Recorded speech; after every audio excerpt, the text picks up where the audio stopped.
Un mois jour pour jour après le début de la guerre en Ukraine, les dirigeants de l'OTAN se réunissent ce jeudi à Bruxelles. Un sommet extraordinaire pour ajuster la réponse des Occidentaux face à la Russie. Le président russe a d'ailleurs été vivement critiqué par le secrétaire général de l'OTAN qui s'exprimait juste avant l'ouverture du sommet. Le président Poutine a commis une grave erreur en engageant une guerre contre une nation indépendante et souveraine.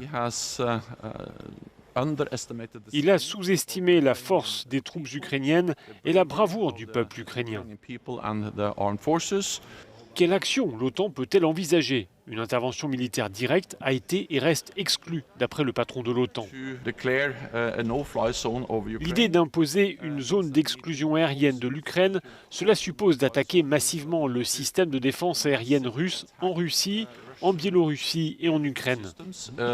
Cela suppose aussi d'abattre des avions russes. Cela augmenterait considérablement le risque d'une guerre totale entre l'OTAN et la Russie, et cela s'accompagnerait de toujours plus de morts et de destruction.